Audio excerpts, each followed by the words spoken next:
G'day, and welcome to another episode of Kiwi Car Life, and this is the worst Holden Commodore in New Zealand. Okay, maybe not the worst, but it is pretty bad because, as you would have seen last week, it lost rather badly in our cheap car challenge, only beating just one of the cars, another rather poor Australian car, Campbell's Mitsubishi Diamante VRX with a blocked exhaust. And so the question now is, why the heck do I have this Commodore down here in Wellington, and what happened to the Allroad that I was going to use in the cheap car challenge? Well, if we start with the Allroad, I managed to finish everything it needed for a warrant of fitness, but I didn't quite get time to finish the exterior and the lift kit that the car really needed to raise the front up back to closer to the normal Allroad height didn't arrive in time. So I decided to just risk it and drive it up to Auckland anyway.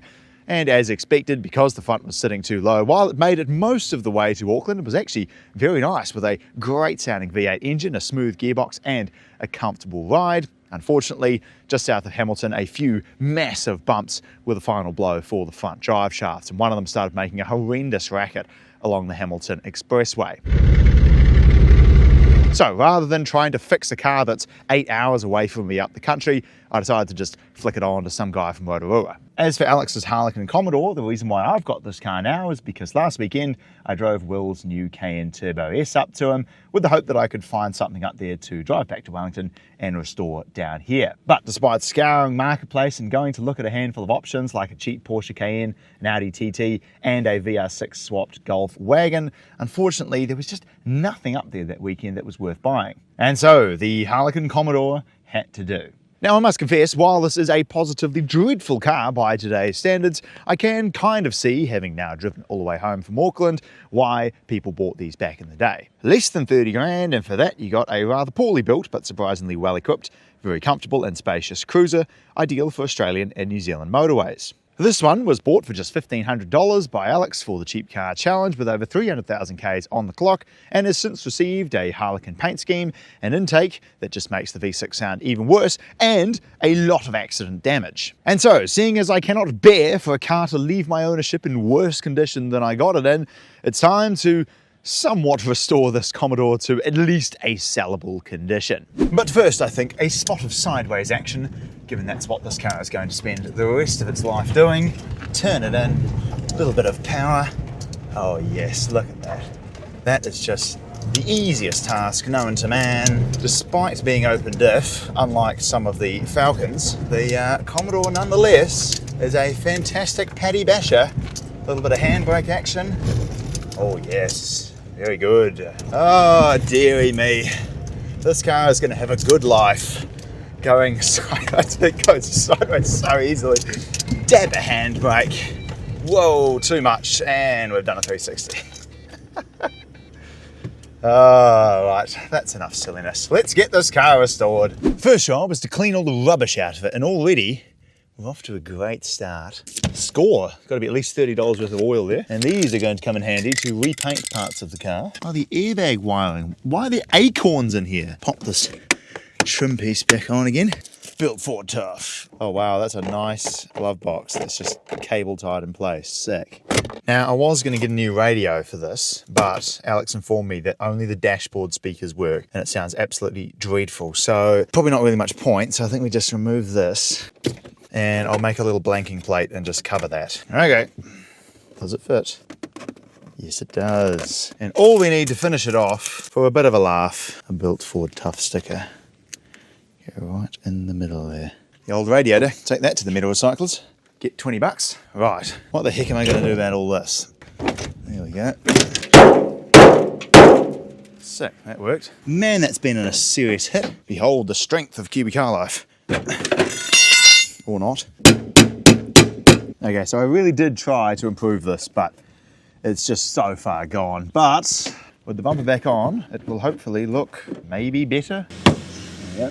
With the accident damage somewhat repaired, I moved on to repairing the headlights. I sanded them down with 500 and then 1200 grit sandpaper before applying a layer of clear coat. I scraped off a whole lot of overspray that was all over the windows and removed a couple of hideous stickers to clean up the interior and exterior. Now the car was ready to be washed. My little escapade in the paddock earlier today out the back of our house had filled the guards with mud, but with that all cleaned out and the paintwork really well taken care of with a van brush, I was ready to vacuum the interior carpets, which proved to be easier than expected.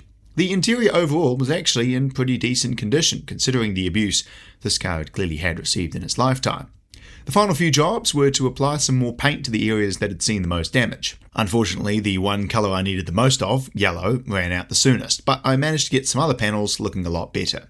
With the number plate put back in the middle where it belongs, as this car is not an Alfa Romeo, I painted that too, and after scrubbing the paint off the wheels and applying some tyre shine, finally, the Harlequin Commodore was hardly restored to its former glory, but it was at least in a position where I could confidently sell it to some bogan from Levin without it looking like a total heap.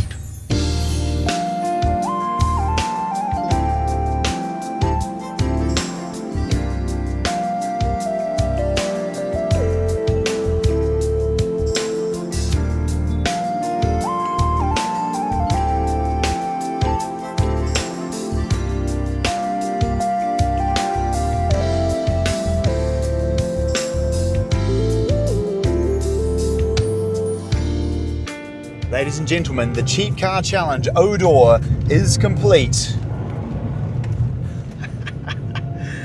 Oh man, I've got to say, throughout my time on this channel, I have strongly expressed my displeasure for old Australian cars, particularly the Commodore and the Falcon, especially from this sort of era. By the 2010s, the Commodore in particular, with the VF generation, actually turned into quite a good car.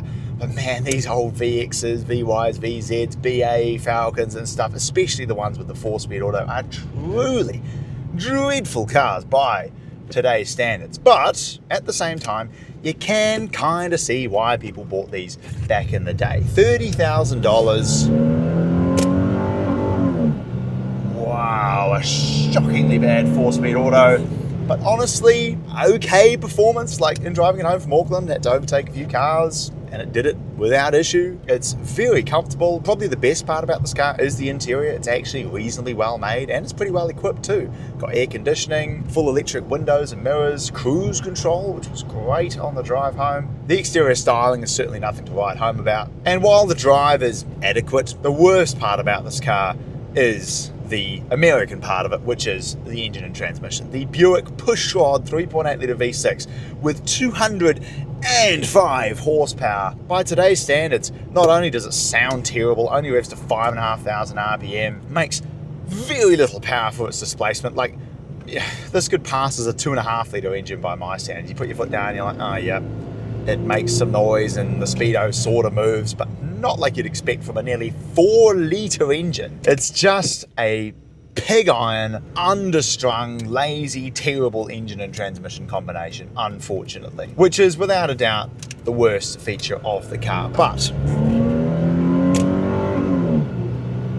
wow, oh man, that's an engine. But nonetheless, I hope it goes to someone who will enjoy it. It's Wharfridge, it drives perfectly fine, it made it home from Auckland without a single fault. $1,500, come and take it away. I don't want to see it on my driveway anymore. And with that, I shall say thank you for watching, and we'll look forward to seeing you again next time.